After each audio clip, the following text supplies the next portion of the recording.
Hello everyone, Roxanne Sasha here. Welcome back to my channel. I hope that you are all well. Welcome back to day 26 of our Bible study. So today we're going to be looking at the story of David and Goliath. We will be reading 1 Samuel 17 verses 32 to 49. And David said to Saul, "Let no man's heart fail because of him. Thy servant will go and fight with this Philistine." And Saul said to David, "Thou art not able to go against this Philistine to fight with him, for thou art but a youth, and he a man of war from his youth." And David said unto Saul, "Thy servant kept his father's sheep, and there came a lion and a bear, and took a lamb out of the flock. And I went out after him, and smote him, and delivered it out of his mouth.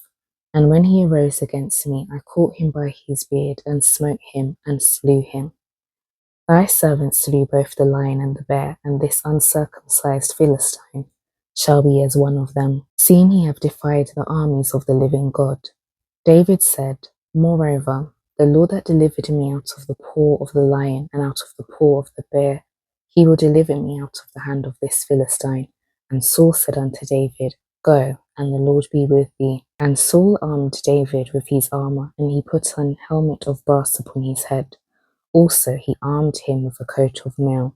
And David girded his sword upon his armor, and he essayed to go, for he had not proved it. And David said unto Saul, "I cannot go with these, for I have not proved them."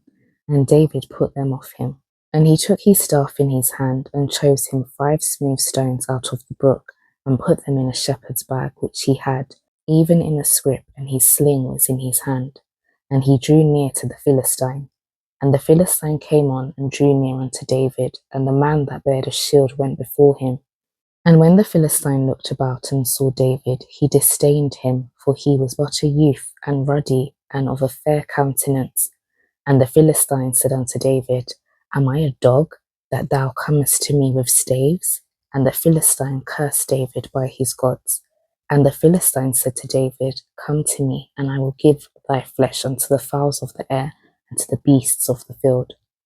Then said David to the Philistine, "Thou comest to me with a sword, and with a spear, and with a shield, but I come to thee in the name of the Lord of hosts, the God of the armies of Israel, whom thou hast defied.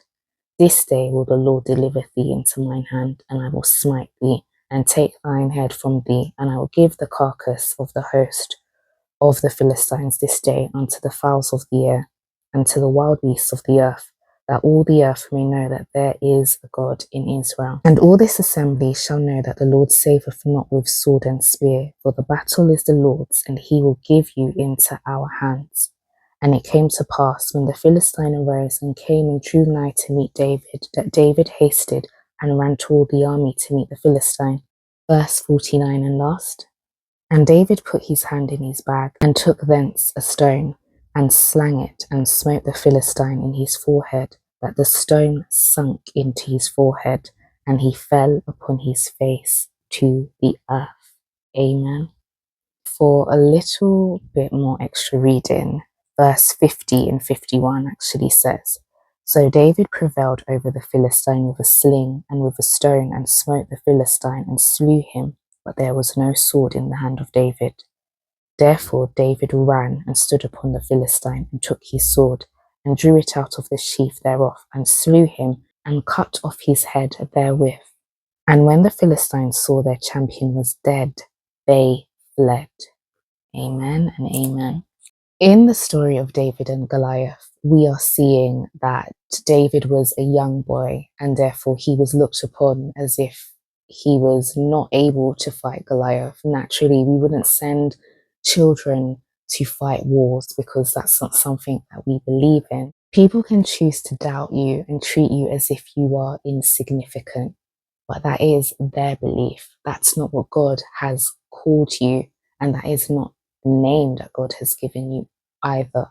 If God has called you to do something, put on your full armor in the Lord and stand firm, stand bold. A small, seemingly not good enough or not strong enough, not old enough little shepherd boy became the king of Israel. As David's popularity and success grew, King Saul became jealous. He became envious of David. He was fearful that David would become bigger than him, more popular than him, more sought after than him. He let pride get in the way of his feelings. He saw David's popularity as a threat to his throne. King Saul even wanted David dead because of this. David was proud and at times disobedient as he grew up, but God chose him over Saul. David was indeed a man after God's own heart. As we read more of the story of David, and as we read a lot of the Psalms that were written by David, we see how David struggled with different feelings. Like every single character in the Bible, David was not a perfect person. My encouragement to you today is that trusting God and not allowing fear and doubt to overcome you will take you to places that doubt could never. Doubt cannot enter the rooms that God has positioned you to go into. Doubt cannot carry you to the places that God has assigned to your life. Doubt cannot position you for the blessings that God has for you. Are you trusting God's leadership in your life? As God leads you, are you following Him? Are you being obedient?